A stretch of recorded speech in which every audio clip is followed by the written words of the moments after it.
civilized age.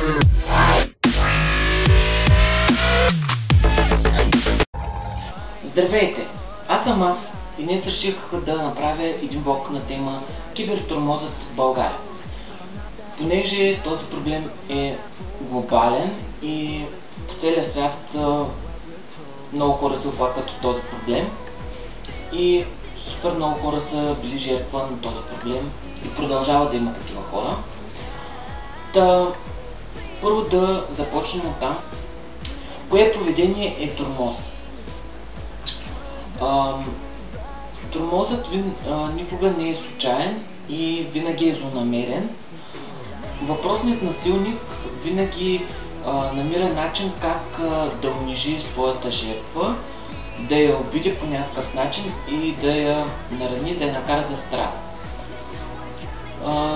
Това се случва в въпросния кибертормоз чрез интернет и всякакви други комуникационни технологии. Най-често хората биват тормозени чрез телефоните и чрез SMS-и, MMS-и, било то по Facebook. Най-често им биват разбивани паролите в Facebook и в различни други социални мрежи.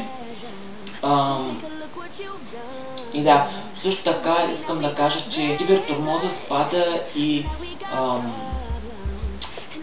взимането на чужда идентичност, има предвид краденето на чужда идентичност и не знам как в България въобще никой не бива наказан за това нещо, или то случаите са супер рядко, но това е друга тема. Какви са вариантите? Повечето хора, които биват тормозени чрез интернет, а именно кибертормоз, когато бъдат жертви на такъв тормоз, често те загубват самочувствието си и клонят повече към самоубийство. И една голяма част от хората, които са се опитали да се самоубият, са успявали, което е една много лоша тенденция.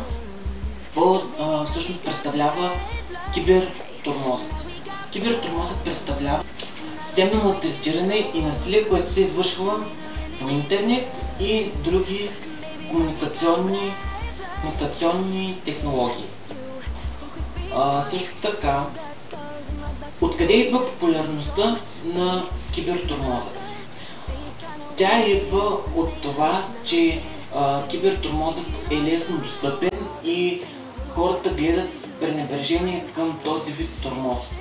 Може да предизвика много проблеми на човека, който е жертва на такъв тормоз. Първо, психологически проблеми, отделно самочувствието ще му се срине, ще има проблеми в училище, дори може да се стигне и до насилие отново. Да не кажем, че едно 90% от кибернасилието преминава и в училище, защото все пак тези, които прилагат кибертормоз, са съученици на този въпросен човек, който тормози. И оттам става още по-сериозно и аз съветвам и давам вариант за решение на този проблем, като подадат оплакване и сигнал в сайта на GDPOP, където могат да обяснят какъв проблем имат и какъв точно кибертормоз има, защото те са много. Както казах, може да откраднат самоличност, могат да откраднат профили. Като цяло нещата са много сериозни и когато имате такива проблеми, свързани с кибертормоз и като цяло с тормоз в училище и където и да е било, трябва бързо да сигнализирате, защото пък следващите хора, които най-много страдат от проблеми с насилие, са майките, защото те много често биват бити и насилвани и обиждани и какво ли не от своите мъже, което не трябва да се позволява, колкото и да си мъж. Не смятам, че трябва да посягаш на жена си. И не смятам, че е редно, уважително и респектиращо това, което прави един такъв мъж, защото той дори не може да се нарече, че е истински мъж. Какво е тъпото в това да тормозиш един човек чрез кибертормоз и по принцип чрез някакво насилие, физическо, психическо и така нататък. Тъпото е, че не можеш да унижаваш някой само защото ти си по-добър в дадена област или нещо. Това е супер плоско мислене. Хората са казали бърза бавно, но славно. Така и с успехите. Случват се бавно, но са големи и са стойностни. С пожелание да нямате такива проблеми свързани с тормоз, било то кибертормоз или нормален тормоз, и дори да имате такива проблеми, трябва бързо да се обърнете към дадените институции, които се занимават с такива проблеми, защото ако оставите този проблем да се стои така, той сам няма да се реши, първото което е, и даже ще се влоши. Според мен трябва наистина да постъпите много бързо и адекватно и да не се плашите толкова от тази ситуация, защото тези институции наистина помагат и смятам, че биха ви помогнали бързо и биха открили точното решение за вас. Какъвто и да ви е проблема.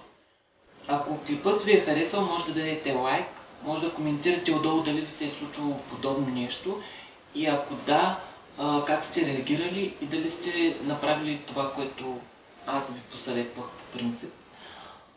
И да. И били ли сте всъщност свидетели на такова насилие и на кибертормоз и опитвали ли сте се да прекратите такъв тормоз по някакъв начин? Това е от мене. Да, може да се абонирате за мен и споделяйте клиповете Дявол го вземе. Все пак, ако ги споделяме, така ще стигнат до повече хора и повече хора ще разберат за тези неща, които коментирам аз и какви съвети давам. И да. И bye, guilty art.